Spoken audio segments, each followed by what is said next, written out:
El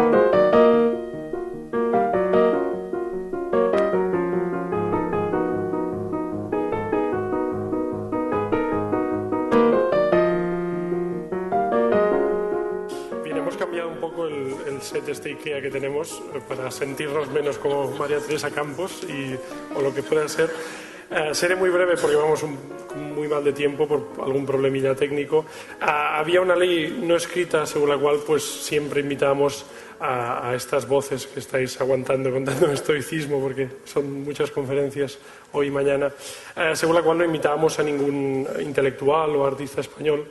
Y bien, obviamente hemos roto esa tónica, porque teníamos muchas ganas que después de hablar de sostenibilidad y política, Beatriz Preciado pudiera estar con nosotros para hablar de una cosa que no escapa a lo que hemos estado comentando en nuestras dos primeras lectures, que es la relación de la sexualidad y de las políticas de género en lo que se ha tendido a llamar biopolítica. Bien, por el aplauso deduzco que conocéis el trabajo de Beatriz.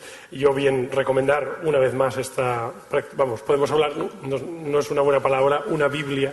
Ya sé que no te gustará la comparación, pero una Biblia veo que... A mí no me importa, pero seguro que a los lectores de la Biblia les importa.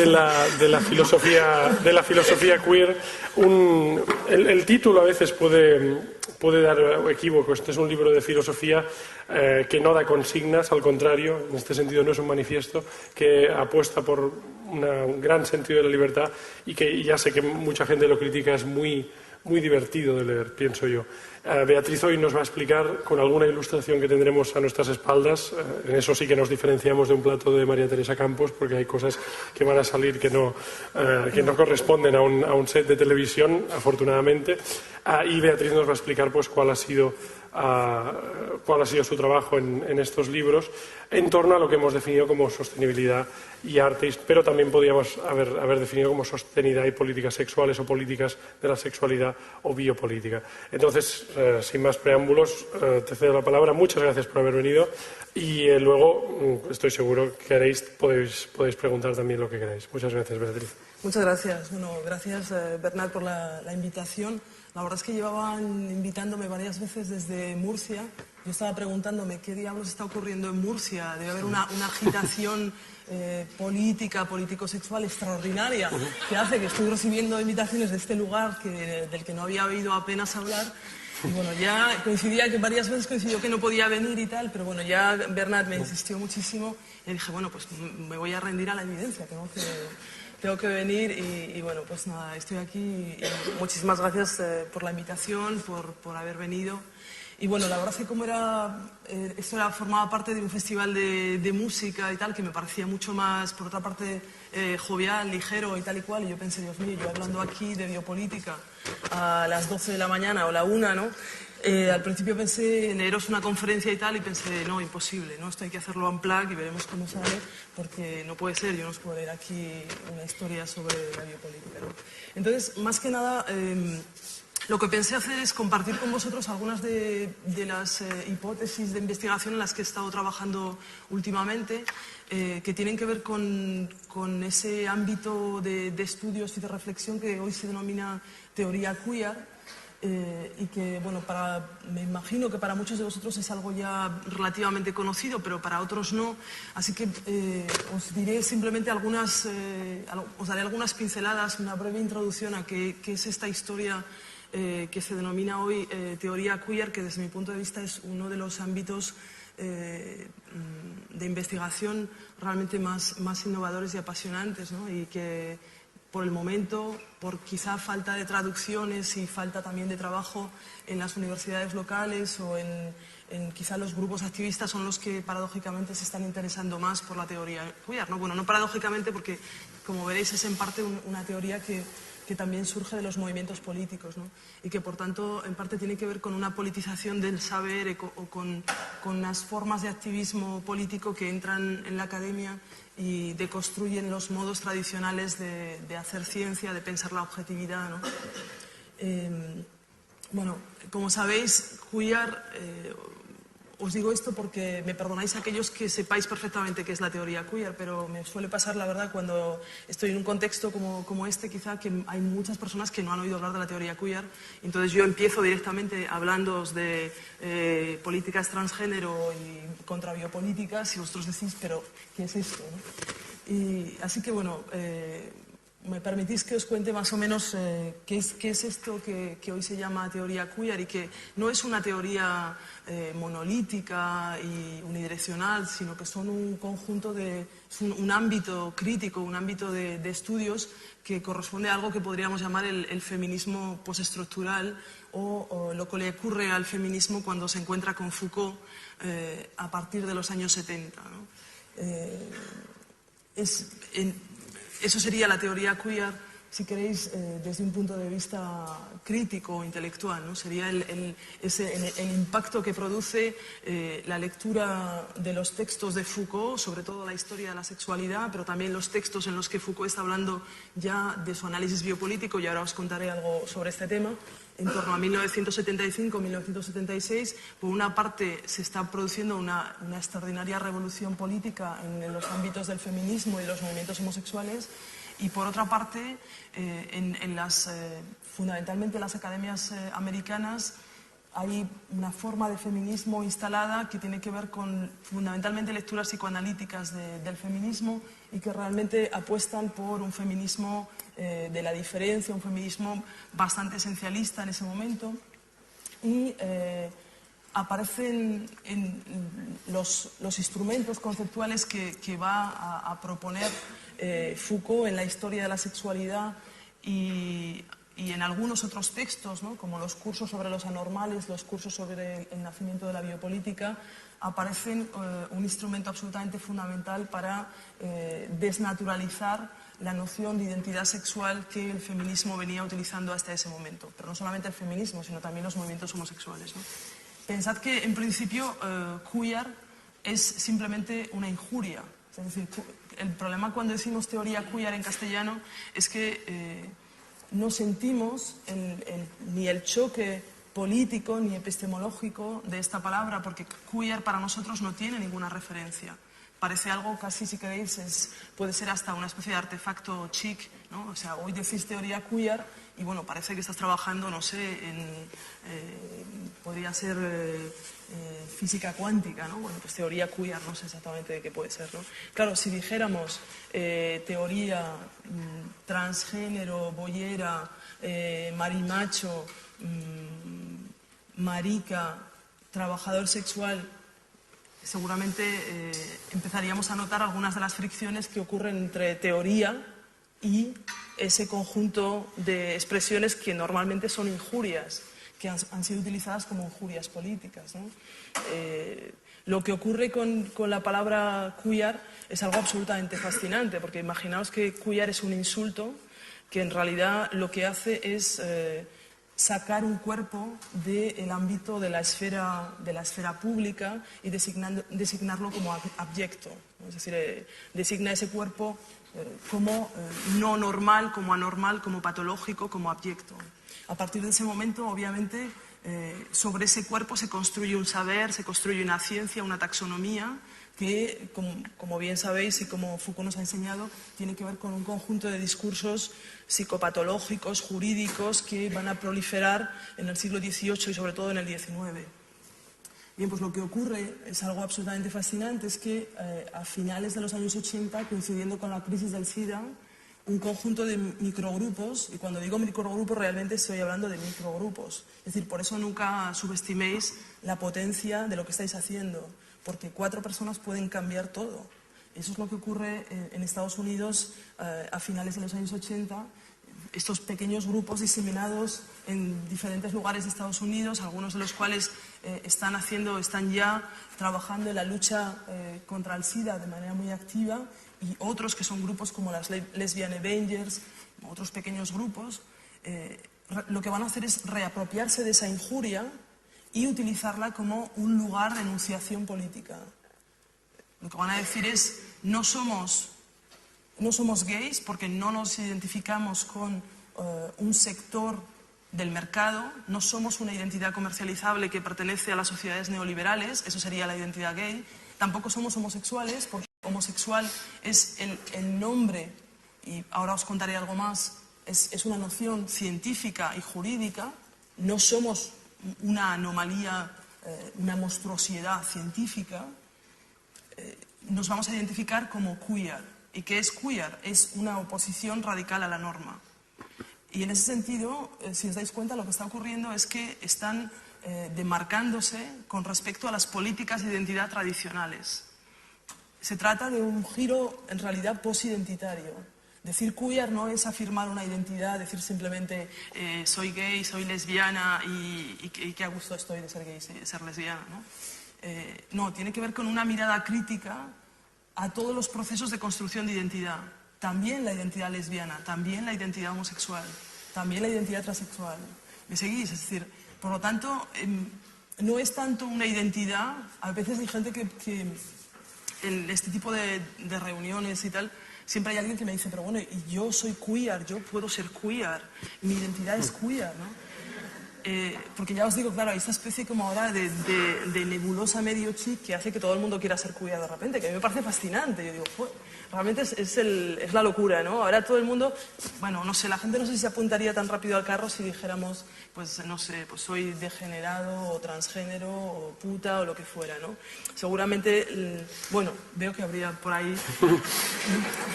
Estos sois los buenos, quiero decir, ahí yo sé que hay cantera, ¿no? Pero, es decir...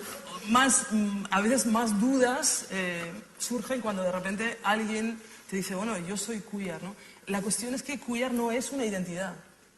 Eso me parece absolutamente fundamental. Queer es una posición crítica, una mirada crítica con respecto a los procesos a través de los que se construyen todas las identidades. Y sobre todo las oposiciones clásicas, tradicionales, entre hombre, mujer, heterosexual, homosexual, transgénero, bio, etc., ¿no? Y por tanto no se trata de ver si soy súper radical y me afirmo como no sé qué y de repente soy radical, sino que se trata de empezar a mirar críticamente los procesos a través de los que nos hemos construido como heterosexual, como homosexual, como lesbiana radical, como feminista de la diferencia, como... ¿Os dais cuenta? Y por tanto tiene que ver con una crítica de esos procesos que son discursivos, son culturales, y es un campo de debate abierto, es un campo que está abierto a la reconstrucción, no es simplemente la afirmación de una identidad cerrada, ¿no? Bueno, pues ese movimiento que tuvo lugar, como os contaba, a finales de los años 80, impactó de manera brutal la academia, impactó la universidad. Es algo que espero que de alguna manera pueda ocurrir también aquí. Es decir, que el saber sea transformado por aquellos que estáis haciéndolo, ¿no? Y que, por tanto, las instituciones dejen de reproducir saberes heteronormativos y comienzan a poner en cuestión sus propios discursos, ¿no? Y, fundamentalmente, la universidad, que es uno de los espacios fundamentales de producción y de transmisión de saber, ¿no? Y bueno, pues lo que ocurrió, lo contábamos con Bernat porque él también estudió en el New School como yo llegué al New School en el 92 y os aseguro que el New School, que es una universidad fundamentalmente de izquierda, a la que fueron muchos de los emigrantes judíos que salieron después de la Segunda Guerra Mundial de Alemania y fundaron esta universidad en Nueva York, que es realmente un lugar estupendo, pero la verdad es que cuando yo llegué en el 92 el caos era tan tremebundo que era excepcional. Es decir, el departamento por la mañana se llamaba Departamento de Estudios de Mujeres, por la tarde Departamento de Estudios Feministas, al día siguiente se llamaba Departamento de Estudios de Género y la siguiente semana era el Departamento Queer y venía alguien y decía, no, queer y poscolonial, no, queer y black, no, queer. Y es todo ese proceso, de alguna manera, si queréis, de entrada realmente de una mirada política con respecto a el saber académico, el saber institucional y los procesos que lo producen, ¿no? Y eso fue absolutamente fascinante. Claro, luego ocurrió, como os podéis imaginar, progresivamente hubo una estabilización de ese campo de saber y ya una especie de montículo, si queréis, ¿no? Por seguir con la imagen del campo, ¿no? Se creó una especie de montículo que era pues eso, todo ese conjunto de gente que estaba trabajando en torno a la identidad de género, sexual y tal, y todo ese ámbito empezó a denominarse teoría queer, ¿no? Bueno, más o menos espero, no sé, espero que con esto, que no es mucho lo que os he dicho, con esto más o menos os hagáis una idea. En ese campo están gente como Donna Haraway, como Teresa de Lauretis, como Judith Butler. Quizá Judith Butler sea la persona que conocéis de manera más clara, quizás su pensamiento es el que más se ha traducido. El problema a veces con la lectura que se suele hacer de Judith Butler, si queréis, es que uno lee Judith Butler sin leer todo el campo intertextual que ha dado lugar a Judith Butler, ¿no? Entonces, claro, a veces la mayoría de la gente, no sé, me ocurre aquí con los alumnos en Barcelona y tal, ¿no? La mayoría de la gente me dice, pero es que no entiendo nada de lo que dice. Claro, no entiendes nada de lo que dice porque esto tiene que ver con un debate que estaba teniendo lugar, un debate intelectual y político muy intenso, y claro, de ese debate solo hay una voz que se ha traducido, con lo cual, obviamente, uno no entiende qué está pasando allí, ¿no? Pero, fundamentalmente, como os digo, no ya solamente Butler, sino todo ese campo teórico tendría que ver con dos movimientos críticos, si queréis, ¿no? Que uno podría ser el que os comentaba antes, que es el efecto, la disrupción que produce la lectura de Foucault en un conjunto de feministas que fundamentalmente estaban en el armario. Había muchísimas feministas lesbianas, había hombres transexuales que intentaban de alguna manera inscribirse en el feminismo sin saber exactamente cómo iban a hacer aquello. Bueno, de repente todo este grupo de feministas empiezan a leer Foucault y empiezan a entender, o empiezan si queréis, a pensar de un modo distinto la identidad de género y sexual. Y sobre todo van a hacer algo con Foucault que es, que a Foucault seguramente, porque pensad que esto se hace después de la muerte de Foucault. Foucault muere de SIDA en los años 80 y estas lecturas empiezan a hacerse a finales de los años 80 realmente, ¿no? Y quizá Foucault, que como sabéis no era particularmente un adepto del feminismo, en parte conocía el feminismo, su pensamiento es contemporáneo realmente al feminismo, ¿no? Pero Foucault no era feminista, ¿no? Y una de los interrogantes y de las paradojas más interesantes quizá es que Foucault nunca utiliza en su pensamiento la noción de género. No sé si es algo que habéis... no sé si sois lectores o no. Yo ya os trato como si estuviera aquí conversando con vosotros, ¿no? Pero no sé si sois lectores o no de Foucault. Espero que lo seáis en todo caso. Desde luego, si os queréis aproximar a este ámbito crítico, os invito a que empecéis a leer Foucault, porque Foucault os va a dar la mayoría de los instrumentos con los que aquí se corta y se pincha, ¿no? Entonces, si no habéis leído Foucault, seguramente estáis pensando diablo, ¿no? Pero en todo caso, para aquellos que hayáis leído Foucault, quizá habréis notado que Foucault, que habla de la historia de la sexualidad, de los dispositivos a través de los que se produce la verdad del sexo, a través de los que las instituciones jurídicas y políticas acaban produciendo destilados que se convierten en ficciones de identidad, pues a Foucault nunca se le ocurre utilizar la noción de género y además entre los distintos dispositivos de la sexualidad que él analiza, realmente el lugar que ocupa las mujeres, lo femenino, para él siempre está bastante reducido a cuestiones que tienen que ver con la maternidad y la histeria. Y en ese sentido, Foucault hace una lectura extremadamente clásica del lugar que las mujeres ocupan en el espacio público. Y lo que va a ocurrir es que en los años 80 estas feministas lo que van a hacer es forzar a Foucault a aceptar, o al pensamiento de Foucault, porque ya insisto, no es Foucault mismo, sino el pensamiento de Foucault, van a forzar a Foucault a integrar la noción de género dentro de su pensamiento. Y eso va a producir una serie de cambios teóricos extraordinarios que van a dar lugar a, por una parte, todo el pensamiento biotecnológico, las lecturas biotecnológicas de Donna Haraway y a esa figura que tiene que ver con la deconstrucción de lo masculino, de lo femenino, de lo animal y lo humano, de lo orgánico y lo inorgánico, que es el cyborg, y que supongo que ya habéis oído hablar bastantes historias, ¿no? Sobre el cyborg. La introducción de esa noción de género va a dar lugar también al pensamiento de Teresa de Lauretis, que va a comenzar a hablar del cine como una tecnología de género. Fijaos que es algo absolutamente extraordinario. Es decir, Teresa de Lauretis, leyendo a Foucault, va a comenzar a decir, bueno, Foucault tenía razón, es cierto, todas las instituciones políticas, jurídicas, médicas, operan como grandes máquinas abstractas que producen verdades de sexo, ¿no? Pero le había pasado por alto a Foucault un conjunto de nuevas instituciones que son instituciones lábiles, instituciones mucho más maleables, más líquidas y que tienen que ver con la producción audiovisual. Y lo que hace Teresa de Lauretis, de manera absolutamente brillante, es pensar el cine como una gran máquina de producción de ficciones de género, ¿no? Y en ese sentido, ya dirá, bueno, finalmente lo menos importante en el cine es lo que se da a ver, lo más importante es las posiciones visuales y de espectador que se generan, ¿no? Bueno, es otra historia que os podría contar en otro momento, pero para que veáis el conjunto de vectores críticos que se están abriendo, que van a permitir leer de otro modo la imagen cinematográfica, leer de otro modo la imagen artística.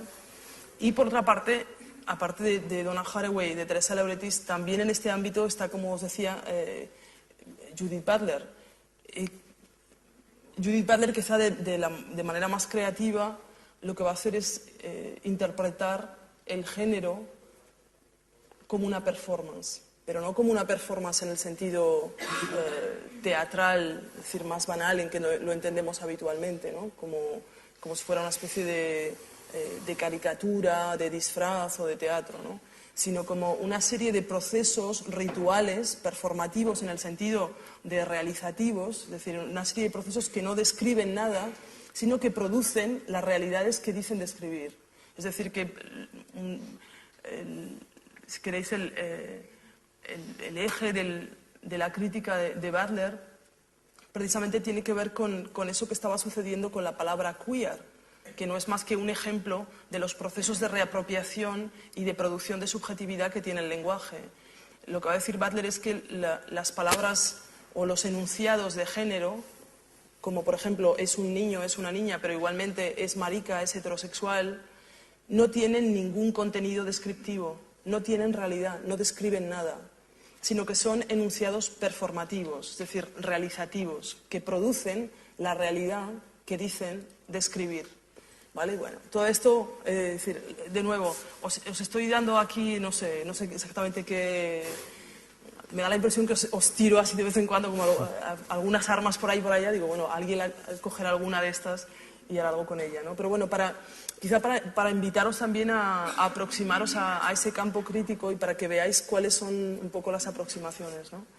Y bueno, y ahora ya más rápidamente os cuento dónde me he situado yo en todo este lío crítico que se montó a partir de la lectura de Foucault y para qué me ha servido a mí, ¿no?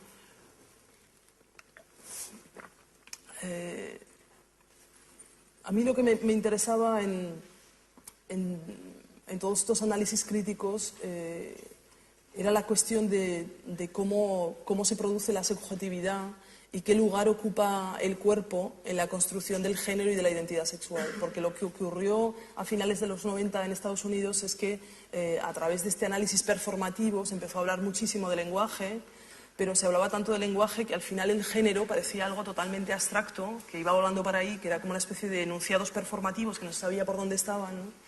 Y acabó teniendo un efecto absolutamente desincorporante, es decir, que toda la potencialidad política que había tenido la teoría queer a finales de los años 80, de repente, bueno, pues acabó una especie de sofisticación lingüística, de debates interminables sobre si aquello era ilocucionario o perlocucionario, pero realmente la materialidad de los cuerpos no estaba por ninguna parte, ¿no? Entonces lo que sucedió es que, sobre todo, las personas transexuales y transgénero empezaron a poner sobre la mesa el cuerpo.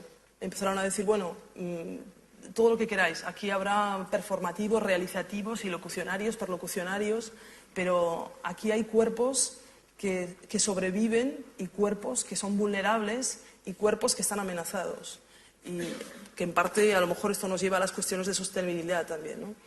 y por tanto había si queréis, esto sucede por una parte en la crisis del SIDA, en la que de manera muy importante la cuestión de la vida y la muerte, de la supervivencia, es una cuestión absolutamente fundamental, pero también reaparece en las cuestiones de violencia cotidiana, de dificultades de supervivencia, de expresión, de invisibilidad, de falta de representación, etc., ¿no?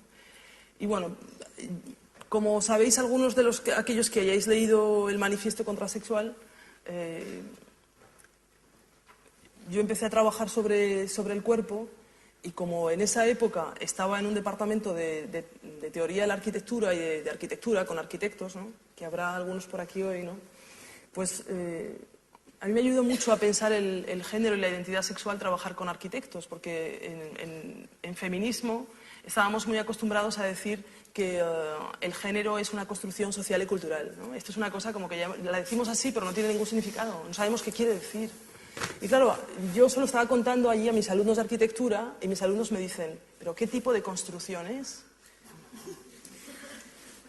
Y yo digo, es verdad, tenéis razón, chicos, esta es una buena... Me dice, bueno, pues si es una construcción, es decir, tú estás diciendo que eso es una arquitectura. Pues si es una arquitectura, explícanos qué tipo de arquitectura es. Es decir, bueno, fue un impasse terrible, ¿no?, porque me dejaron cao. Dije, bueno, tengo que coger, redoblo todas mis historias de performatividad y tal, las meto en un bolsillo y ya veré cómo empiezo a pensar esta historia, ¿no?, para poder decir algo antes de afirmar que la identidad es social y culturalmente construida, ¿no? Y entonces lo que empecé a hacer es trabajar con una serie de objetos, órganos, ¿no?, o, ya veréis, de extensiones sintéticas del sexo, que son los juguetes sexuales, los dildos y tal, y empecé a estudiarlos y a trabajarlos como si fueran realmente diseños arquitectónicos, ¿no?, a entender de dónde venían, en qué tipo de historia de la tecnología estaban insertados, ¿no? Es decir, que lo que empecé a hacer es intentar pensar el cuerpo como una de las producciones de la historia de la tecnología.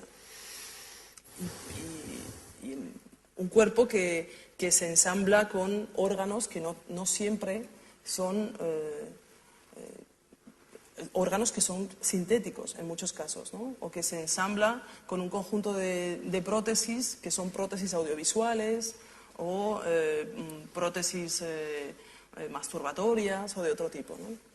Y eso es lo que hice en el Manifiesto Contrasexual, sobre todo porque había como un conjunto de ideas que circulaban, ¿no?, dentro del feminismo, dentro de los grupos gays y lesbianos, en los que era imposible hablar de dildos.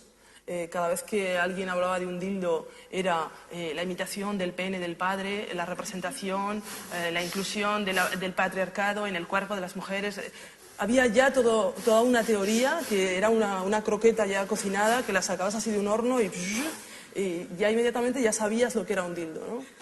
Y yo no lo sabía lo que era un dildo y lo aprendí trabajando sobre los dildos con mis compañeros de arquitectura, que miraban estos objetos de otra manera, ¿no?, y que los miraban diciendo, pues, bueno, vete a saber con qué tipo de técnicas y en qué tipo de instrumentos culturales han estado insertados antes, ¿no? Veamos a ver cuál es esa cadena de instrumentos culturales, ¿no? Y bueno, me di cuenta que efectivamente los dildos pues no se parecían, no venían de penes, ¿no?, porque no hay penes que vibren, no hay penes que estén erectos constantemente, no hay penes que tengan varios dedos, etcétera, etcétera, ¿no? Y haciendo este análisis me di cuenta que en realidad en la historia de la tecnología los dildos provenían de la mano masturbatoria y que eran de alguna manera prótesis que tenían que ver con multiplicar y reproducir la mano masturbatoria, ¿no? Bueno, esto dicho de paso, no sé si lo mismo, os cuento esto para que digáis, pero demonio, ¿qué es esto, no? Bueno, si os lo preguntáis, por daros simplemente algunas algunas ideas de cosas que a lo mejor no habéis pensado antes, ¿no? Cuando uno empieza a mirar la historia de la sexualidad dentro de la historia de las tecnologías, bueno, pues se da cuenta que el cuerpo tal como lo conocemos sexualmente es realmente una prótesis cultural que ha ido cambiando, ¿no?, a lo largo del tiempo. Y, por ejemplo, lo que ocurre en el siglo XVII es que aparece la mano como órgano sexual y genera unas distorsiones culturales extraordinarias, ¿no? Esto os puede parecer algo absurdo, ¿no? No sé si ya habéis pensado que la mano es un órgano sexual. Quizá lo habéis pensado o no, ¿no? Imagino que... Es decir, quizá no lo habéis pensado, quizá tengáis un uso protético de vuestra propia mano, pero quizá no lo habéis pensado de esa manera, ¿no? Y lo que ocurre en el siglo XVII es que un médico suizo que se llama Tissot comienza a obsesionarse con la mano masturbadora, sobre todo porque lo que está ocurriendo en el siglo XVII, y esto dicho sea de paso en beneficio de, podemos decirlo entre paréntesis, en beneficio del día 1 de mayo, porque ya vais a saber que la cuestión del trabajo es crucial para la sexualidad. Lo que está ocurriendo en el siglo XVII es que el cuerpo y el cuerpo sexual empieza a ser pensado como una máquina de producción de capital que produce energía y cuya energía debe ser utilizada fundamentalmente para el trabajo o para la reproducción sexual. Y en esa si queréis, en ese binarismo energético, la mano genera una disrupción extraordinaria, ¿no? Porque lo que hace la mano es que se introduce en el circuito cerrado de producción de energía para el trabajo, para la reproducción sexual, y produce un gasto innecesario, ¿no? Entonces, lo que va a ocurrir en el siglo XVII es que hay todo un movimiento intensísimo para reprimir la mano, para atar la mano, literalmente atar la mano a la cama, por ejemplo, la mano de la masturbadora o la mano del masturbador. Entonces, así es como empecé a darme cuenta que en realidad los dildos vibradores, toda una cantidad de dildos que tienen forma de mano, que tienen un dedo acoplado, etcétera, tienen que ver con esa mano masturbadora del siglo XVII y tienen que ver con una ficción identitaria que aparece un poco más tarde o que se consolida un poco más tarde como ficción médica, que es la de la histérica, porque lo que va a ocurrir es que se van a utilizar una serie de instrumentos y de técnicas para producir lo que en el siglo XVIII-XIX se denomina la crisis histérica, ¿no? Y la crisis histérica que hoy conoceríamos simplemente como orgasmo femenino, ¿no? Pero que está de alguna manera provocada dentro de una institución médica y por un conjunto de técnicas y de aparatos que fundamentalmente al principio son aparatos extraordinariamente complicados de manejar, pero que se acaban miniaturizando y que acaban siendo portátiles y que se acaban introduciendo en el ámbito doméstico y que cuando llegamos a los años 60 se han convertido en vibradores, ¿no? Y bueno, de alguna manera había que hacer ese recorrido para salir de esta especie de estupidez crónica, de seguir pensando que detrás de cada dildo hay un pene, que el pene no sé qué historia, ¿no? Y a lo mejor era darle una vuelta a ese argumento y acabar pensando el pene como un dildo naturalizado, ¿no? Entonces, bueno, eso es lo que una de las cosas que intenté hacer en el manifiesto, pero que no es muy distinta de la que luego he intentado hacer en el texto yonki, ¿no? Porque lo que me di cuenta es que el modelo que estaba utilizando Foucault para pensar el sexo, la sexualidad, el cuerpo, era en parte muy útil, pero en parte incompleto, porque Foucault no había tenido en cuenta todo un conjunto de nuevas técnicas y de nuevas tecnologías que aparecen a partir de los años 40-50. Es curioso, ¿no? Es decir, Foucault está escribiendo en los años 70. Y, sin embargo, no encontraréis en los escritos de Foucault prácticamente poquísimas menciones acerca del cine, acerca de la fotografía. Es decir, Foucault parece casi ciego a todo lo que tiene que ver con las técnicas audiovisuales, pero también con todo tipo de técnicas hormonales, ¿no? Bueno, por deciros de alguna manera lo que yo he intentado hacer últimamente, si queréis, es que Foucault nos había proporcionado una teoría, yo creo, bastante ajustada para pensar la producción de la identidad sexual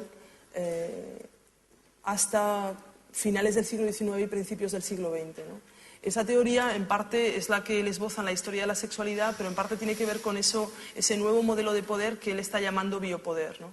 Me imagino que bueno, la biopolítica se ha convertido, se decía, como lo queer, pero peor, porque lo queer no sabe lo que es, pero a veces no sabe ni pronunciarlo, pero biopolítica sí, ¿no? Con lo cual, aquello circula ya por todas partes, ¿no? Pero bueno, en todo caso, para el análisis de las identidades sexuales y de género,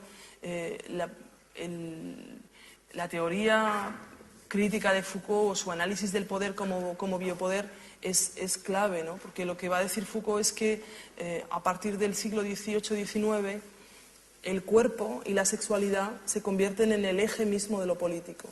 Es decir, que lo que estaba ocurriendo en las políticas de izquierda durante, me imagino, no sé si esto de alguna manera tiene un eco con lo que Chantal Mouffe estaba contando ahora, ¿no? Pero, ¿y por qué esta historia de izquierda y derecha no funciona y todo lo demás, ¿no? Y es que lo que estaba ocurriendo en las políticas de izquierda durante mucho tiempo es que la sexualidad se pensaba como algo absolutamente marginal y secundario.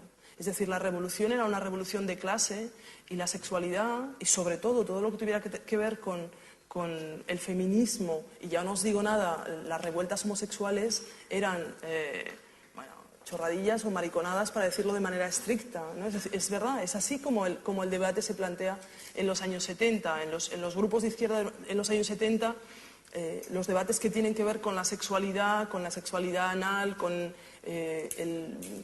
la relación entre capitalismo, analidad, recuperación de los flujos en función de la heterosexualidad, etc. Estoy codificando este debate ahora mismo en los términos de la época, ¿eh? Si lo miráis, por ejemplo, en los escritos fundamentalmente de los franceses, que son muy activos en este momento, ¿no? De gente como René Scherrer o Guy Ockeghem, ¿no? Que son absolutamente fascinantes. Claro, ellos se encuentran en los grupos de izquierda y dicen, bueno, es que con vuestra noción de clase, o sea, lo que habéis determinado con vuestra noción de clase es que las drogas y la homosexualidad son una decadencia burguesa.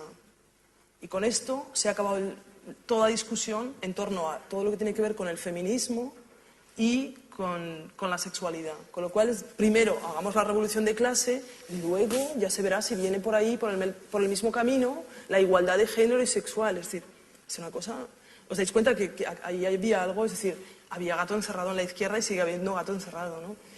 Y entonces, lo que va a hacer Foucault frente a ese planteamiento de la izquierda es romper con ese modelo dicotómico de comprensión del poder dialéctico entre clases y decir, no, el poder no funciona de ese modo, ¿no? El poder atraviesa todo, es absolutamente difuso y además, a partir del siglo XVIII-XIX, se ancra y se interesa fundamentalmente por el cuerpo y por la sexualidad, porque el cuerpo y la sexualidad es el lugar en el que se cruzan esos dos niveles que a Foucault le interesan especialmente para analizar lo que está pasando políticamente en el siglo XIX, que es el control del individuo y lo que él llama la biopolítica de las poblaciones, el control y la mejora de la especie, ¿no?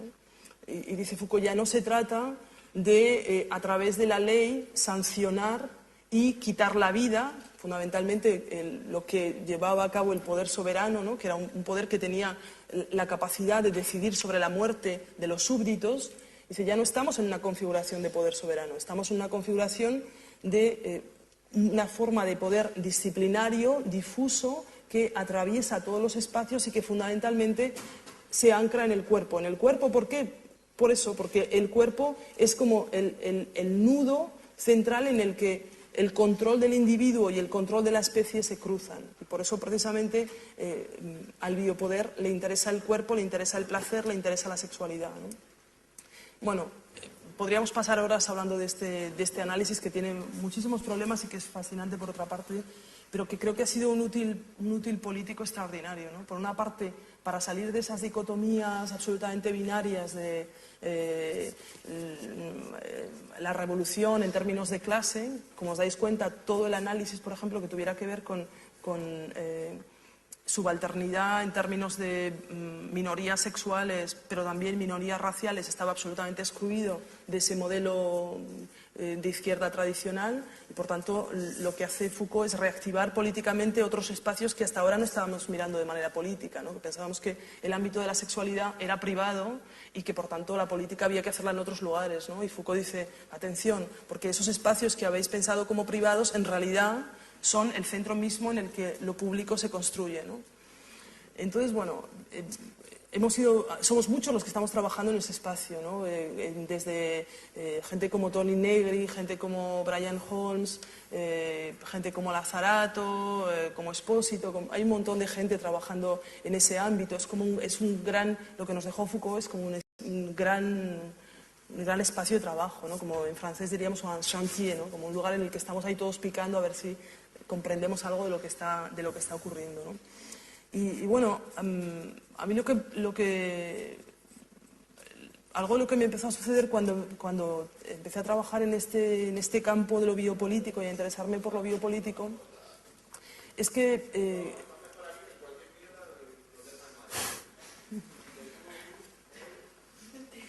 no pasa nada. ¿Alguien que nos quiere comunicar alguna infiltración, una forma de vigilancia? Ya han cerrado. El Opus Dei, el Estado. No. He oído mierda en Madrid. Bueno, lo de Madrid siempre puedo indicar alguna cosa. Sí. Bueno, os decía ya con esto acabo, ¿no? Que de alguna manera lo que yo me di cuenta es que quería llevar a Foucault a pensar lo que estaba ocurriendo en las sexualidades contemporáneas, en los movimientos políticos sexuales contemporáneos, y también a confrontarle con una serie de tecnologías que habían aparecido a partir de los años 40 y que hacían que su modelo biopolítico de algún modo no fuera posible tal como él lo había imaginado, porque creo que en parte Foucault hizo una especie de gran fantasía retrospectiva, muy basada en el siglo XIX, pero que creo en parte no sirve para conceptualizar lo que está ocurriendo en las sociedades ya globales a partir de los años 40-50, ¿no? Por una parte, a partir de Auschwitz y de Hiroshima, pero también a partir de lo que ocurre cuando todas las tecnologías de la guerra se convierten en tecnologías, si queréis, domésticas, en tecnologías del cuerpo, en tecnologías prostéticas, etcétera, ¿no? Es decir, una infiltración de esas tecnologías nucleares y de control que se han estado experimentando durante la Segunda Guerra Mundial y que se transforman en tecnologías de control de poblaciones a partir de los años 40-50, ¿no? Y como hay varios signos, desde mi punto de vista, de una mutación extraordinaria que se produce en los años 40 y que de alguna manera rompe con el modelo disciplinario tal como lo había entendido Foucault, ¿no? El modelo disciplinario de la sexualidad, ese modelo biopolítico de Foucault, en parte estaba basado en dos mecanismos complementarios, bastante simples, que funcionaban como, podríamos decir, como una arquitectura exterior dura, externa. Ya veréis por qué digo externa, ¿no? Porque normalmente se materializan en instituciones que tienen que ver con el hospital, el psiquiátrico, la caserna, es decir, instituciones que acaban materializándose de forma arquitectónica y que son como grandes esqueletos exteriores que regulan la actividad del cuerpo, ¿no? Y los dos brazos o los dos aparatos de esa regulación en el siglo XIX fundamentales son, uno es la represión de la masturbación, como os decía, ¿no? En esa comprensión capitalista e industrial del cuerpo, el cuerpo entendido como una fábrica, ¿no? Y por tanto la represión de la mano masturbadora, la represión del placer de la masturbación. Y por otra parte, la necesidad de que cada acto sexual se convierta, o cada práctica sexual se convierta en una práctica de generación y de reproducción sexual. Para eso aparece una ficción absolutamente inédita, que desde mi punto de vista es curioso que haya tenido tantísimo éxito, tanto hermenéutico como político, ¿no? Que es la ficción heterosexual homosexual, ¿no? Es una cosa así, no sé, es decir, aparecen a finales del siglo XIX todo un conjunto de figuras, ¿no?, que habría que verlas como una especie de nudos, como una especie de campo tectónico, que sería todo este campo de fuerzas biopolítico. Bueno, pues aparecerían como coágulos o nudos duros, ¿no?, de alguna manera, que serían esas ficciones de subjetividad, que son absolutamente nuevas. Antes del siglo XIX no hay identidades sexuales, hay prácticas sexuales. Hay sodomía, y de hecho, por ejemplo, la felación es sodomía, ¿no?, antes del siglo XIX, porque toda práctica, digamos, que no suponga penetración vaginal es entendida como sodomía, por ejemplo, ¿no? Pero no hay identidades, una práctica no genera una identidad. Lo que ocurre a partir del siglo XIX en este sistema biopolítico que identifica Foucault es que se generan ficciones de identidad sexual, y esas ficciones de alguna manera se encapsulan, son como, si queréis, como insulaciones biopolíticas, como si fueran microislas, ¿no? Cada cuerpo se convierte en una especie de microisla política que cree que posee una identidad. Es decir, la identidad que se le asigna por una parte, él la reafirma a través de un conjunto de actos discursivos y de actos de conciencia que le llevan a identificarse con figuras identitarias, ¿no? Eso es lo que sucede en el siglo XIX de manera extraordinaria, y así aparece la ficción heterosexual-homosexual que antes no existe. Y os digo, es una ficción que ha tenido un éxito tal que ahora uno discute en la asamblea para saber si los homosexuales se pueden casar. Si me seguís en la mutación biopolítica a la que os quiero llevar, es decir, los debates que están teniendo lugar en la asamblea son obsoletos. Tendrían que hubieran sido perfectos a mediados finales del siglo XIX, pero hoy la producción biotecnológica del cuerpo está en otros lugares, así que nosotros podemos estar discutiendo hasta mañana si las lesbianas se pueden casar, porque la producción actual del cuerpo y la sexualidad está en otro lugar. Por eso quizá, pues bueno, pues ahora que se casen, que tengan hijos, todo lo que quieran, ¿no? Da igual, es que no, el cuerpo ya no se está produciendo así. Es decir, esas ficciones son ficciones retrospectivas que pertenecen al siglo XIX, con las cuales podemos todavía de manera bastante naif y campechana seguir diciendo, sí, soy homosexual, soy heterosexual, ¿no? Y a partir de ahí, no, pero soy un heterosexual abierto, no, soy un homosexual normal, me caso, tal, etcétera. Fijaos, ¿no? Bueno, estoy caricaturizando y tal, pero para que os deis cuenta de, o sea, lo que quiero haceros sentir es desde mi punto de vista, el carácter absolutamente falacioso y ridículo de los debates que están teniendo lugar ahora. Eso no quiere decir que los debates generen, es decir, como efectos secundarios, por ejemplo, generen levantamientos de la derecha más, si queréis, más carca y todo lo demás, que pongan de manifiesto que hay una buena parte de la derecha que sigue pensando exactamente como en el siglo XIX. Eso es otra historia, ¿no? Pero, es decir, otra cosa es si políticamente esos son los debates que nos interesan a nosotros para construir la esfera pública hoy. Eso es lo que... Es decir, no vamos a bailar con el baile de la derecha más radical, ¿no? Y meternos a ver si ahora el matrimonio gay, el matrimonio tal... Es decir, bueno, en todo caso, yo os contaba esto para que os deis cuenta que esas identidades, porque hoy aparecen como identidades, se habla de política de identidad. Fijaos que la denominación homosexual, heterosexual, es un eje que atraviesa la Comunidad Económica Europea, ¿no? De un lado a otro, ¿no? Se habla de homosexualidad, incluso ahora la noción de homosexualidad hay que llevarla a África y hay que, es decir, ya se exporta, ¿no? Bueno, cuando realmente es eso, es decir, es una ficción biopolítica del siglo XIX que sirve en el siglo XIX para atar sexo y reproducción. Punto. Bueno, ese sistema biopolítico, desde mi punto de vista, se transforma, se quiebra, muta en los años 40. Y muta en los años 40 porque va a haber un conjunto de nuevas tecnologías que van a atravesar el cuerpo de manera absolutamente inédita. Y los síntomas, las señales de esa mutación son, por una parte, la aparición de la noción de género, que es absolutamente extraordinaria. Es decir, la noción de género no la inventa el feminismo. A veces me toca discutir con gente, ¿no? que me dice, no, pero es que ustedes han inventado la noción de género para no sé qué. No, espere, la noción de género se inventa en los laboratorios médicos de los años 40, la inventa un doctor que se llama John Money, y la inventa además para gestionar ciertos problemas de intersexualidad que aparecen en bebés cuyos cuerpos no pueden ser asignados inmediatamente como masculinos o femeninos. Por tanto, la noción de género es una noción de control absolutamente biopolítico, que es una noción médico-técnica y no se ha inventado el feminismo. Dejemos las cosas claras desde el principio. Otra cosa es que el feminismo haga una utilización crítica o que vaya a utilizar esa noción para deconstruir las categorías tradicionales de género. Pero sepamos que esa noción es una noción biotecnológica y que además, desde mi punto de vista, lo que viene a indicar esa noción es que a partir de los años 40 hay una reflexividad, es decir, las instituciones médicas son conscientes que la diferencia sexual no existe, que hay una multiplicidad irreductible de cuerpos y de morfologías sexuales y, sin embargo, van a utilizar un conjunto de tecnologías endocrinológicas, quirúrgicas, para reconducir el cuerpo hacia el binarismo hombre-mujer.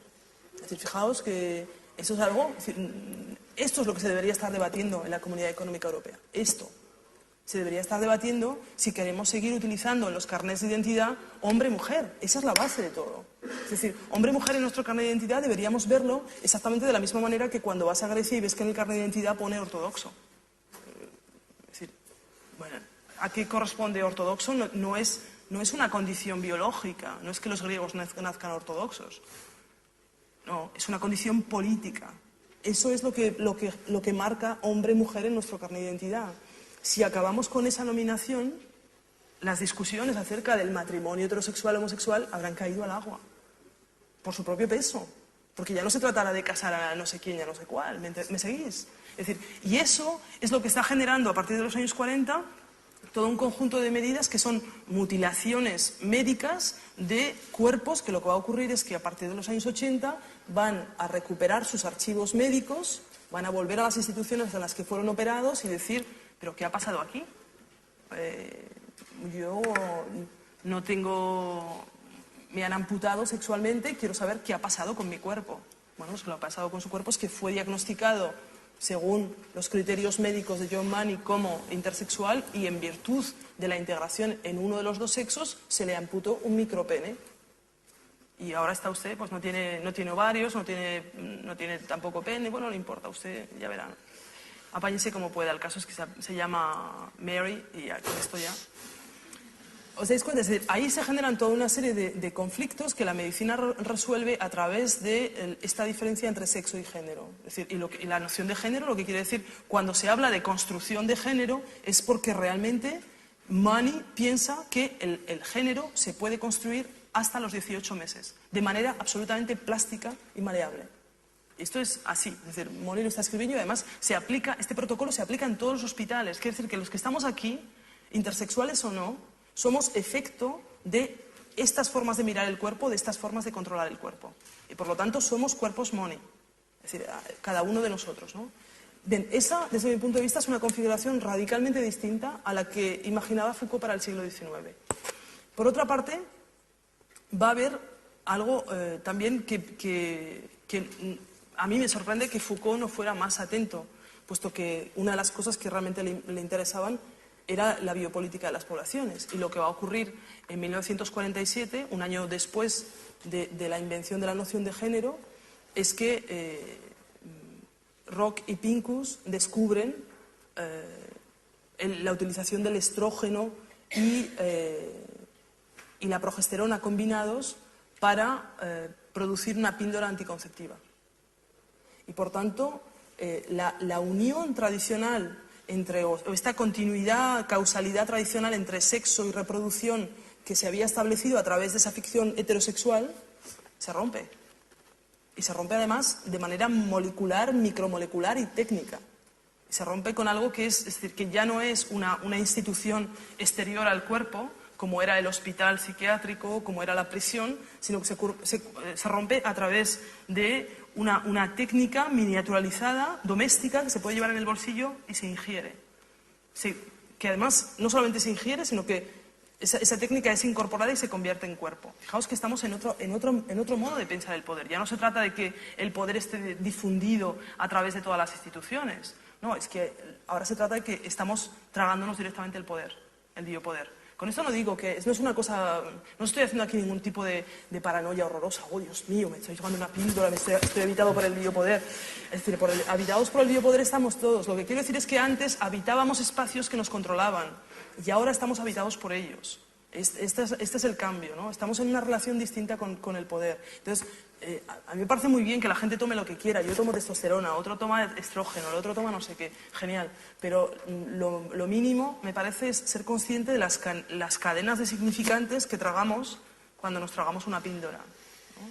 Entonces, bueno, pues creo que es fundamental, pues eso, interesarse, por ejemplo, a cómo se inventa la píldora anticonceptiva y que la píldora anticonceptiva, en realidad, tal como aparece, no es simplemente como se presenta una técnica anticonceptiva, sino que es una técnica de control de género y una técnica de control racial. Así es como aparece. Otra cosa es que luego pueda ser utilizada de miles de maneras. Es decir, yo con esto no quiero... hay mucha gente que piensa, no, pero es que, claro, ¿y ahora qué hacemos? Tenemos que dejar la píldora y tal. Y yo digo, no, si queréis tomaros 5 veces más de píldora que antes, a mí me da igual. O sea...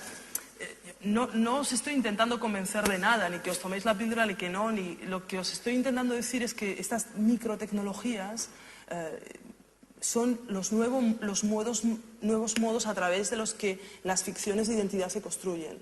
Que esos modos ya no son exactamente homosexualidad, heterosexualidad, tal como aparecía en el siglo XIX, sino que ahora son tecnologías micropostéticas, que ya no es necesario que ocurra, como por ejemplo en el caso de la histérica Agustina en el siglo XIX con Charcot, que iba al hospital, era tratada, se sentaba en una silla en la que le sujetaban el cuello, le hacían 10 fotos, etcétera, etcétera, ¿no? No, ahora es algo muchísimo más simple. O sea, ahora es cualquier chica de 14, 15 años va a la farmacia y dice un paquete de Yasmín. Y ¡piuf! Adelante con los faroles, ¿no? Hecho. Y me lo llevo a mi casa, lo tengo en el bolsillo y me lo estoy tomando constantemente. Pero ¿qué ocurre? Por lo menos sepamos que eso, pues cuando aparece la píldora en 1947, bueno, primero que sepáis que la investigación de la píldora se hizo fundamentalmente con dinero de familias blancas católicas que lo que querían hacer es aumentar la fertilidad.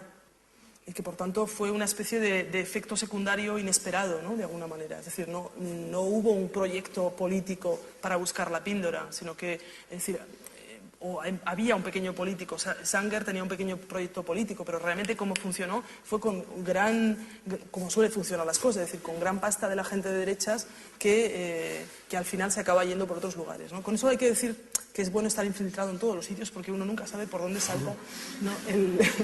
Por dónde puede saltar una buena liebre política, ¿no?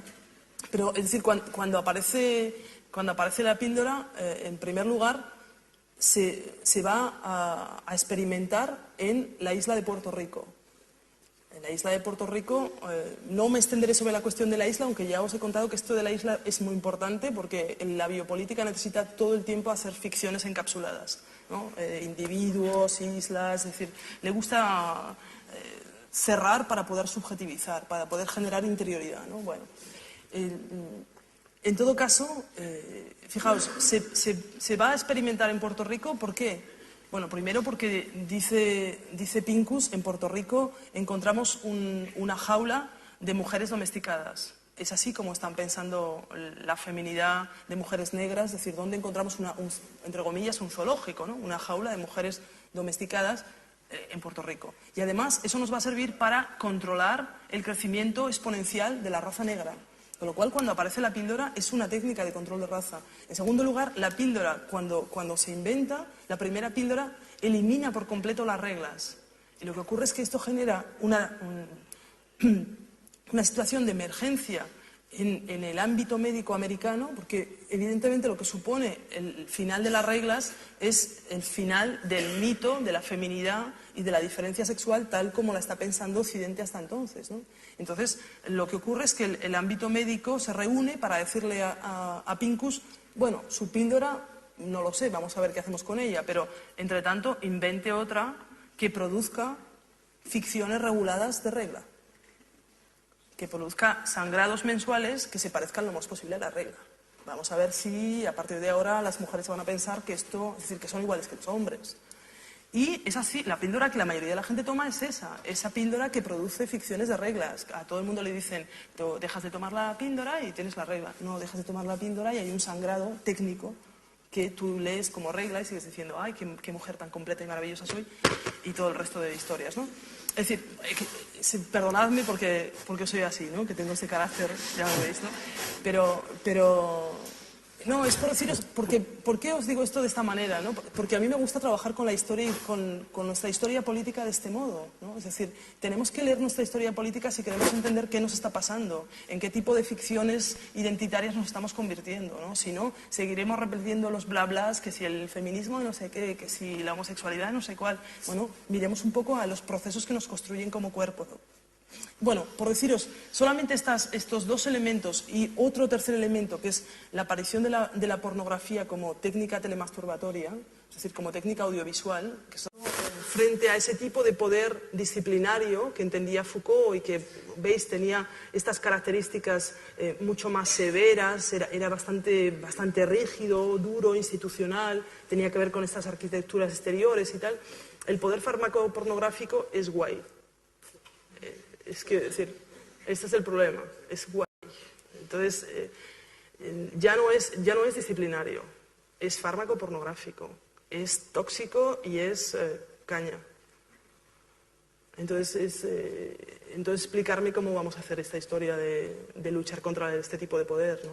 Que nos construye, que construye nuestros propios placeres. Y de nuevo, no estoy intentando hacer una especie de cosa súper paranoica, sino que lo que estoy diciendo es quizá tenemos que situarnos frente al poder farmacopornográfico de otro modo y ya no sirve seguir con las ficciones del matrimonio gay y de la familia homosexual y tal y cual. A lo mejor necesitamos actuar más como hackers dentro de un nuevo sistema que es mucho más, ya sí que no ya difuso, sino absolutamente microdifuso y en el que nuestro cuerpo se convierte en una de las extensiones prostéticas del poder, sin que eso quiera decir que no tenemos ningún tipo de agencia, ¿no? La tenemos, pero de algún modo habrá que utilizarla, ¿no? Yo creo que hay todas las políticas de género y sexuales que tienen que ver con los nuevos movimientos de trabajadores sexuales, las políticas transgénero, los transexuales que se afirman como feministas, todo un conjunto de grupos intersexuales que rechazan la nominación hombre-mujer. O de hecho los grupos queers que están diciendo acabemos con este tipo de nominaciones, las políticas pospornográficas, toda la gente que está haciendo pospornografía que de algún modo está expropiando esas técnicas de producción de placer y utilizándolas de manera distorsionada, ¿no? Si queréis, para producir otros placeres, ¿no? Bueno, yo creo que ahí se están moviendo las políticas de género hoy y no exactamente en los debates, es decir, me parece muy bien que haya gente que esté debatiendo sobre el matrimonio y otras historias, pero como os cuento, me da la impresión que esos debates tienen que ver con un horizonte político y de esfera pública, que era el del siglo XIX, y que no es el espacio en el que hoy se construye el género y la identidad sexual, ¿no? Y con esto debería callarme. Sí. Yo veo a Bernard ya diciendo desde hace un rato, bueno, a ver cuándo se calla y tal, ¿no? Bueno, ya. Gracias.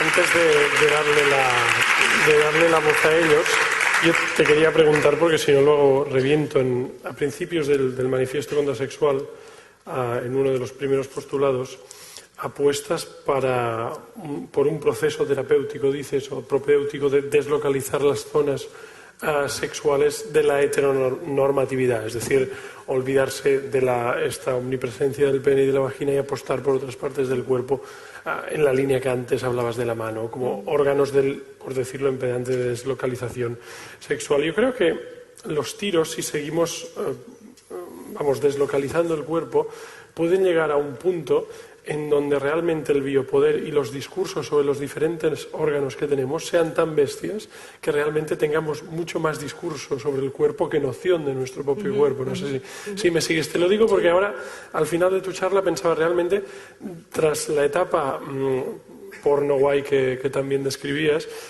nos enfrentamos a una etapa todavía más bestia, que es la del cibersexo, en donde realmente todo lo que podemos disfrutar de nuestro cuerpo está en una realidad virtual. Es decir, es la realidad virtual la que disfruta de nuestra corporalidad y nosotros somos meros espectadores en donde, digamos, no tenemos nada que pintar, ¿no? Me gustaría, desde tu análisis, ¿cómo aplicarías, cómo entenderías esta nueva etapa del sexo? Porque creo que al final llegaremos a una situación tan bestia en donde nuestro cuerpo sea lo de menos en el sexo. Claro, lo que pasa es que el cuerpo ya no está aquí. Lo que ha cambiado es que el cuerpo ya no tiene los límites que tiene la piel. El cuerpo es un cuerpo extendido, un cuerpo absolutamente difuso. Le pasa lo mismo que al biopoder, ¿no? Entonces, uno nunca sabe exactamente dónde acaba el cuerpo, ¿no? Y dónde tiene uno de sus órganos. Este es el problema, ¿no? Pero yo no lo vería tanto como... Es decir, yo no tendría una visión tan negativa, ¿no? Por ejemplo, yo pienso que lo que hoy se llama cibersexo y tal, que no deja de ser una cosa bastante low-tech y bastante cutre, ¿no? Es decir, al menos, es verdad, cuando empezamos a hablar de cibor en los años 90 y tal, la verdad es que nos hacíamos unas fantasías extraordinarias de lo que iba a ser el cibersexo y pensábamos, no sé, una cosa totalmente englobante de guantes masajeantes y historias geniales y tal. Y bueno, el cibersexo ahora mismo, ¿qué es el cibersexo? Es decir, los modos de consumo o de producción de excitación pornográfica y tal que el cibersexo genera ahora son en realidad muy semejantes a los modos tradicionales audiovisuales, solo que están absolutamente infiltrados en lo doméstico y son en una relación, si quieres, uno a uno, ¿no? Que quizá algo que ocurría en los años 70 y que hemos perdido, es una pena que lo hayamos perdido, ¿no? Porque hubo un momento realmente interesante en términos pornográficos, es que había un lugar oscuro en el que la gente se reunía para ver películas y se generaba un espacio público pornográfico, ¿no? Entonces, ese espacio público pornográfico lo hemos perdido en virtud de eso, ¿no? De cibersexo y película porno de cada uno en su casa y tal. Y yo, por ejemplo, últimamente que he estado trabajando más sobre historia de la pornografía y tal, desde mi punto de vista hay un empobrecimiento radical de la cultura pornográfica. La cultura pornográfica de los años 70 es extraordinaria. Las películas, para mí, desde mi punto de vista, más excitantes son las películas que se hacen entre el 70 y el 74. Son bestiales, ¿no? Y a partir de ahí la pornografía se convierte en una especie de refrito malísimo, que además es una pantallita así, que pasa en un teléfono así, que uno mira así, ¿no? Y que ya no se sabe exactamente cómo funciona, pero bueno, que funciona, ¿no? Es decir, y fijaos que cuando yo hablo de la pornografía como un espacio que debemos entender políticamente, es porque es un espacio realmente muy potente, ¿no? Que tiene que ver con la capacidad de un dispositivo de generar placer y de producir ficciones de placer, ¿no? Y eso es decir, obviamente os podéis imaginar que es la meca del biopoder, ¿no? ¿Cuál puede ser la aspiración última del poder si no es realmente producir, es decir, controlar a través de la excitación y a través de la producción de placer, ¿no? Y en ese sentido, es decir, a mí todos los usos actuales de la internet y el cibersexo y tal, yo los veo como en un estado bastante miserable, por decirlo de alguna manera, ¿no? Y están en un estado miserable, entre otras cosas, porque colectivamente hemos decidido que la pornografía es la basura de la industria cultural, es como si fuera de alguna manera más o menos el otro lado de lo que es el tráfico de drogas con respecto a la industria farmacológica, ¿no? Hemos decidido que ese es un terreno sucio que no queremos mirar y que es una especie de, si queréis, de desagüe sociopolítico, ¿no? De gran basurero sociopolítico. Y sin embargo es ahí el lugar donde se producen nuestros fantasmas, las formas de excitación y donde además se controlan y se reproducen, ¿no? Entonces, por eso me parece interesante que haya todo un movimiento político nuevo que precisamente está interesado en reapropiarse de esas técnicas de producción de placer, ¿no? Y ojalá que haya por ejemplo, yo creo que sería absolutamente necesario que haya un sindicato de trabajadores sexuales, un sindicato hoy, que es el día 1 de mayo, digámoslo, ¿no? Felicidades, en beneficio de los trabajadores sexuales y de todos aquellos trabajadores de la industria cultural que son simplemente actores que hasta ahora siguen absolutamente relegados a la condición de trabajadores pauperizados e invisibilizados, ¿no? No entiendo, yo no sé, que alguien me explique la diferencia realmente entre Penélope Cruz y Gina Jameson. Es que yo personalmente no la veo. Es mejor actriz la segunda. Gina Jameson es mejor actriz. Quizás esa sea la diferencia, ¿no? Pero bueno, seguro Penélope tampoco estaría mal, pero es decir, lo que creo es que esas diferencias que hacen, que establecen una ruptura en los ámbitos de performance, ¿no? Que hace que haya un salto, absolutamente una falla conceptual entre Penélope Cruz y Gina Jameson, ¿no? Son absolutamente políticas, no tienen que ver con el... No está sucediendo nada, ¿no? Entonces, yo creo que es hora de que podamos tener un debate abierto y que, por tanto, pues, el día en que empecemos a pensar la pornografía como otro espacio de producción cultural, pues a lo mejor empezamos a hacer otro tipo de películas, ¿no? Y dejamos de hacer las películas tan atroces y es decir, absolutamente ridículas, ¿no? Que tienen poco, en realidad, de cibersexo, ¿no? En el sentido más ideal que podríamos imaginar, ¿no? ¿Alguien más? Sí. Hola. Espera, tenemos un micrófono, así que te va. Ahora enseguida bien.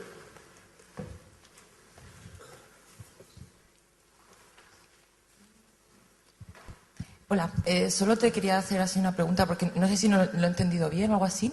¿Qué entiendes por biopolítica? Porque por lo que yo pueda haber leído de Foucault, y también por las ideas que tengo, ¿no? O sea, que la política nunca puede ser bio. Quiero decir que en todo caso es el biopoder, quiero decir la gestión de los cuerpos y la asignación a una clase, a una condición, a una identidad. Pero la política, si tú entendías algún tipo de biopolítica, es que no sé si lo has utilizado como sinónimo o si estás pensando en algo que no me ha quedado claro. Vale, esta es una discusión quizá más técnica, ¿no? Porque Foucault habla de biopoder, ¿no? como ese poder de controlar y maximizar la vida que aparece en el siglo XIX, ¿no? Y sobre todo que tiene que ver con la regulación de la vida de las poblaciones, la mejora de la especie, por tanto es un poder muy racializado. No olvidemos que, por ejemplo, la noción de biopolítica, que creo que nunca se dice, ¿no? Pero hay autores como, por ejemplo, Espósito o Lenque, que hoy están haciendo lecturas que buscan el origen de la noción biopolítica. La noción biopolítica no la inventa Foucault, es una noción que aparece en los años 30 en los ideólogos del nacionalsocialismo alemán, ¿no? Y creo que eso no es casual. Es decir, no podemos ser... Y lo que es curioso es que alguien como Foucault... Sí. Precisamente es eso, que, sí. que el trabajo histórico, que no es por desdeñarlo ni nada, pero sí. precisamente es eso, por hacer la diferencia entre lo que es el poder y la política. Que la política, en un sentido nazi, podría ser biopolítica, pero, claro. pero es gestión. Y la política, yo me refería a pensar cuál era la idea sobre la política como emancipación. Vale, bueno, si quieres lo que ocurre es que, por ejemplo, Foucault en sus escritos... ahora te cuento yo, pero Foucault en sus escritos hace siempre un desplazamiento entre biopoder y biopolítica, de manera que no se sabe exactamente dónde empieza uno y dónde acaba otro, ¿no? Yo normalmente hablo de contrabiopolítica, porque me da la impresión que precisamente si somos serios con el origen de esa palabra, que esa palabra surge en la Alemania nacionalsocialista en los años 30 y además, es decir, lo que esa noción implica cuando aparece, por ejemplo, en los escritos de Binding, por ejemplo, es que hay formas de la vida que deben ser exterminadas en beneficio, y esto también tiene que ver con la sostenibilidad de otro modo, ¿no? Pero en beneficio de la comunidad. Es eso que Espósito llama la comunidad inmune. Si os dais cuenta que hay una relación muy obvia entre comunidad y inmunidad, ¿no? De hecho, estas semanas son grandes semanas de la comunidad inmune, ¿no? Porque estamos todos redefiniendo qué es eso de ser inmunes, que si la mascarilla, que si la gripe A, que si la porcina, que si la gente que viene de México. O sea, lo que estamos viviendo ahora mismo es un gran momento de exaltación biopolítica, ¿no? Y lo que ocurre en los años 30 es que, precisamente, en beneficio de la inmunidad, el pueblo alemán considera, o una parte del pueblo alemán considera que es necesario exterminar una parte de ese propio pueblo para mantener la vida y mejorar la vida de la población. Fijaos que es algo absolutamente impresionante, ¿no?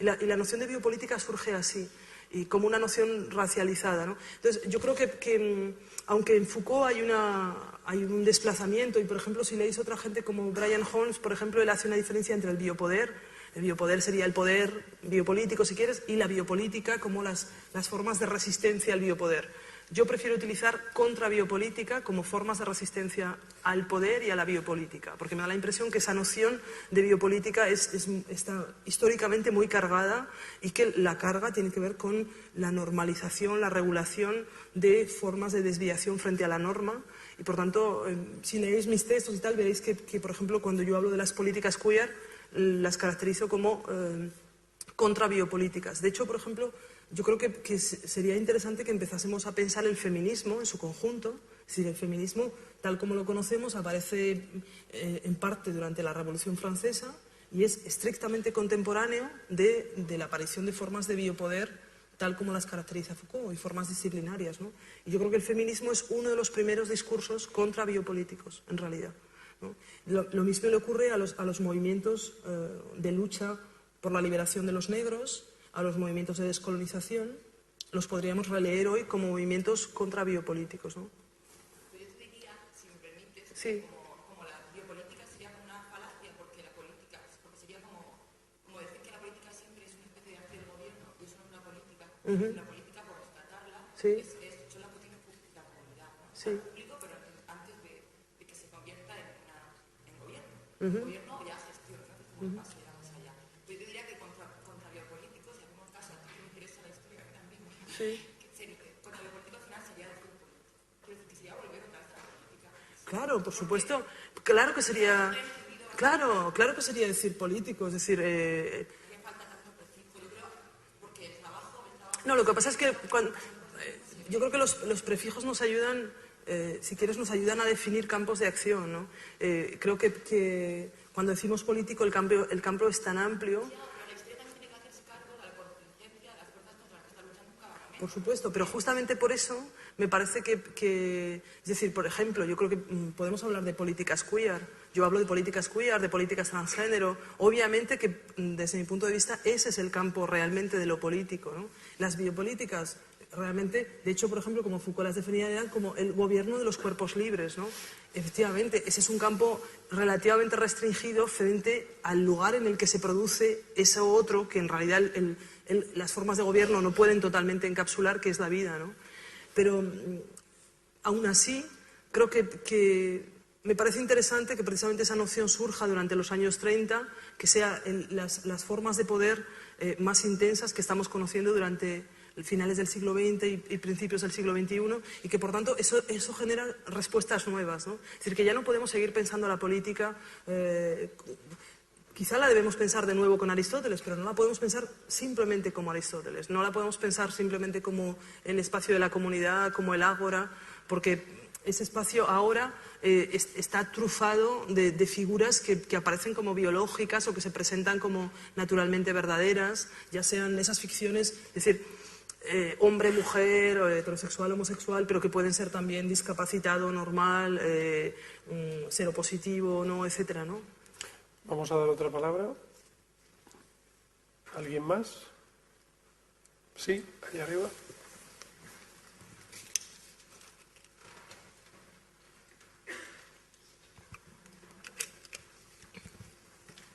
Hola, es verdad que el poder hay que pensarlo de distintas formas y Foucault hablaba del poder de un poder de abajo y tú has hecho referencia de que hay que hablar de un poder desde dentro, ¿no? Como la píldora.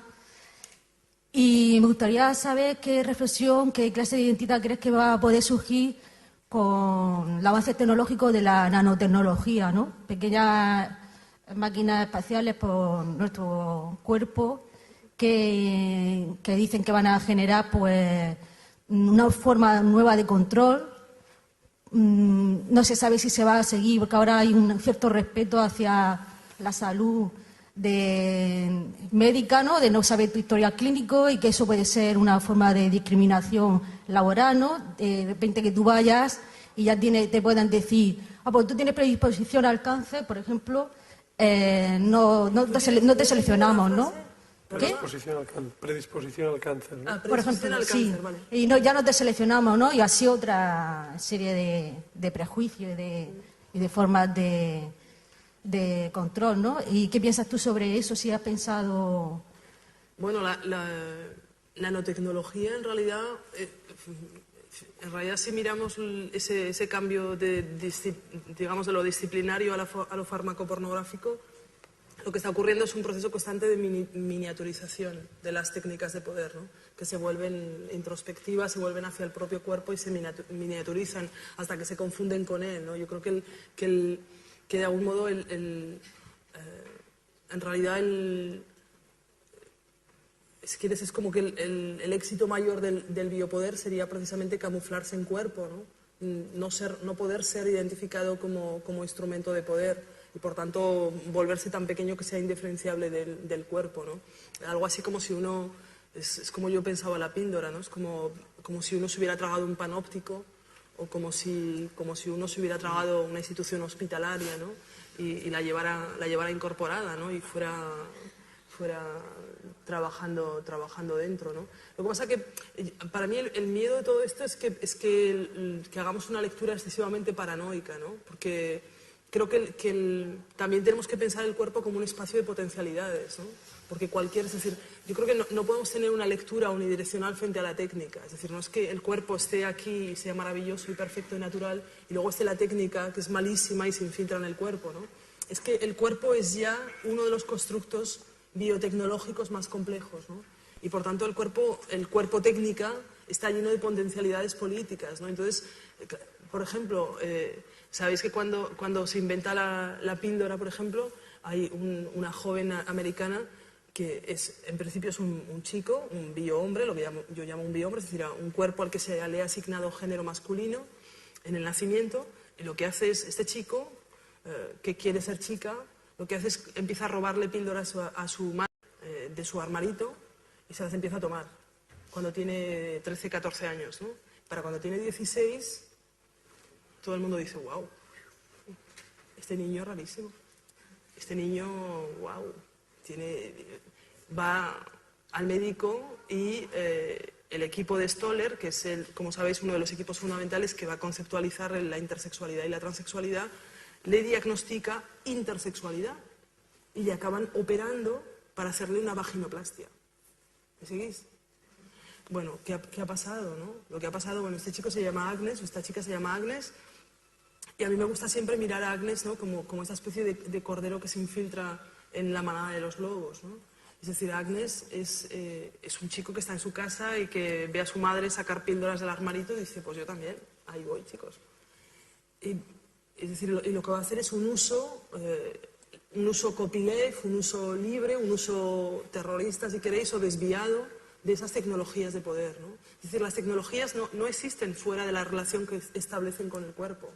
No están ahí, son buenas o malas, ¿no? La píldora no es en sí nada particular, sino que uno puede establecer distintas relaciones con ellas, ¿no? Entonces, cada instrumento de control es al mismo tiempo una potencialidad subversiva, ¿no? O de distorsión de los mecanismos de control y de poder, ¿no?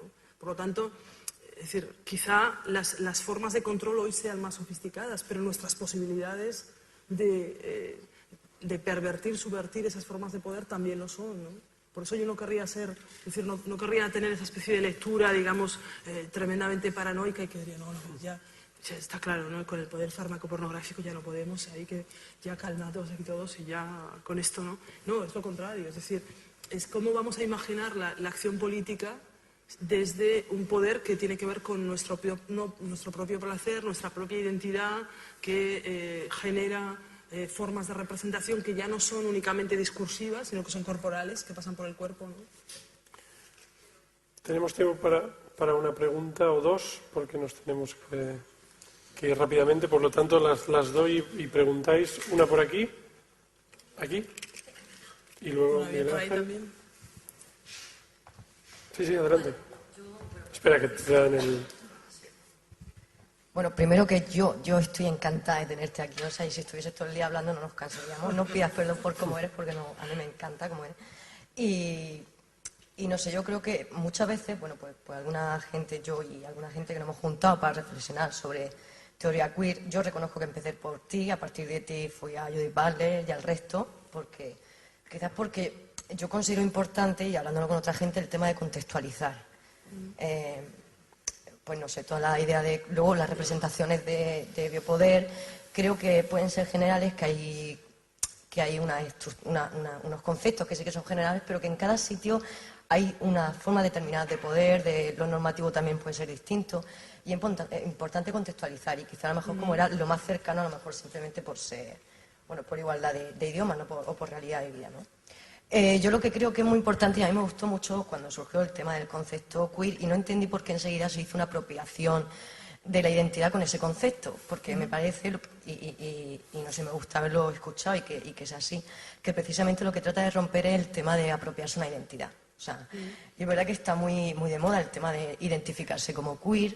Escucha que incluso en algunos sitios de Europa es como un tercer género, o sea, casi ya se habla como un tercer género, masculino, femenino y queer, cosa que no acabo de entender tampoco cómo se hace esa unión de un tercer género, una tercera forma de llamar a alguien.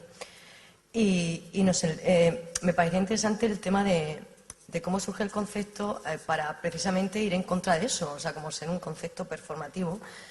Y por eso ahora me gustaba también lo que decías del tema de que el poder, o sea, todas las representaciones del poder no podemos verlo como algo, porque eso ya no sirve de nada. Creo que también se está utilizando para luchar contra el poder. Verlo como algo enemigo, como algo ajeno, como algo que no hay que utilizar, sino que creo que lo inteligente es la infiltración, precisamente, y utilizarlo para establecer el propio poder individual. O sea, que uno haga de su cuerpo y de su vida su propia política utilizando eso que está ahí. Porque está ahí y no es malo porque esté, sino que lo interesante es hacer una utilización en el propio beneficio de la propia política personal. O sea, claro, para eso tiene que haber un deseo de crear una política personal, un poco que tu cuerpo sea tu propia política, pero utilizando lo que está ahí. O sea, claro. Sí, bueno, gracias por la pregunta. La verdad es que es cierto que hay en la política queer, si queréis, hay por una parte esa crítica de la identidad y ese proceso de desidentificación, más que de identificación, aquello que es importante en la política queer es ser capaz de desidentificarse, ¿no? Cuando hay gente que se identifica como heterosexual y que dice, pero yo puedo ser heterosexual y queer, y digo, bueno, si puedes desidentificarte como heterosexual, si puedes hacer el proceso de construir tu propia identidad heterosexual hasta que llegas a sentir una distancia, bueno, pues ahí estamos en un trabajo. Eso tiene un trabajo y si llegas a hacerlo, fenomenal, ¿no? Porque creo que la diferencia, por ejemplo, entre una posición subalterna, ¿no? Alguien que es decir, yo creo que lo que no podemos obviar es que hay gente, no sé si me oís, es que lo que no podemos obviar es que hay gente, algunos de nosotros de manera muy clara, que por ejemplo, yo nací en Burgos, ¿no? Yo me fui a estudiar a Estados Unidos porque, imaginaos, si me hubiera quedado en Burgos me hubiera muerto. Claro, mi infancia fue terrible, ¿qué os cuento? Es decir, bueno, aparte del colegio de monjas, que no estuvo mal, ¿no? Por todas las ventajas que se puede ver, pero es verdad bueno, pues que se trataba de una sociedad extremadamente católica, normativa, en la que las normas de género eran terroríficas, ¿no? Entonces, evidentemente que uno es mucho más capaz de llevar a cabo un análisis de desidentificación cuando ha sufrido un proceso de... por una parte, esto que os digo que es crítica de identidad y que por tanto es posidentitario, y algo que yo creo que a veces es muy necesario, sobre todo en nuestros contextos, que son, no sé cómo llamarlo, pero acciones hiperbólicas de identidad.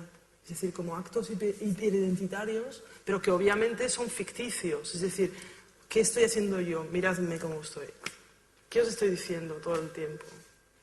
Lo que estoy diciendo todo el tiempo es, me estoy riendo de esta parodia que la gente llama masculinidad y feminidad. Obviamente no me la creo. Si me la creería hasta el fondo, si me la creyera hasta el fondo, evidentemente pediría cambio de sexo, me haría que me arreglen los papeles, me dejaría el bigote todo el tiempo, etcétera, etcétera, ¿no? Y en parte, ponerse un bigote es hiperidentitario, en parte, ¿no? Porque claro, lo que genera es una disrupción constante de la mirada y del espacio público. Los baños por aquí no, evidentemente no puedo pasar en el aeropuerto, cuando voy a sentarme ¿Qué es lo que eso hace? Os invito a que lo hagáis cualquier día, la verdad, es fascinante.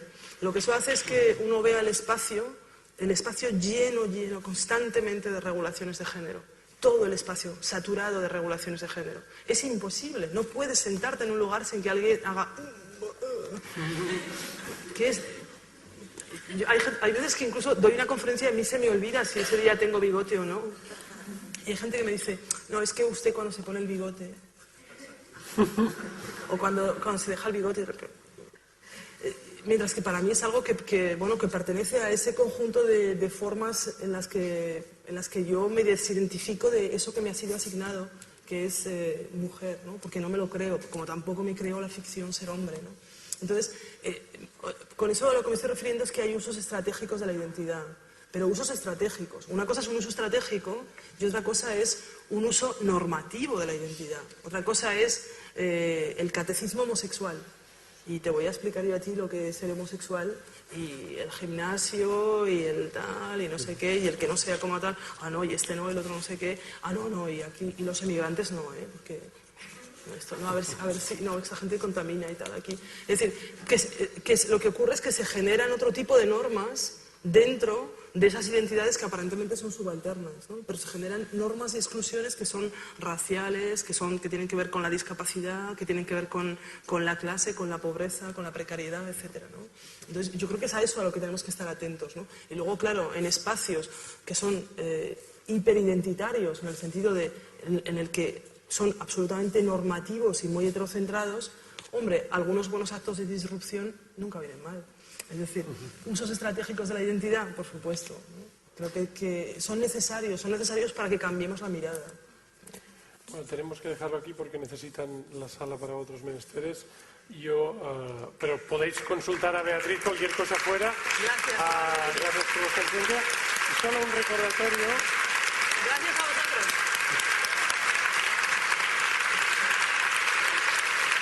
Solo recordaros una cosita. Bueno, en primer lugar, veis que las monjas a veces se equivocan y dan pie a gente tan cojonuda y me alegra.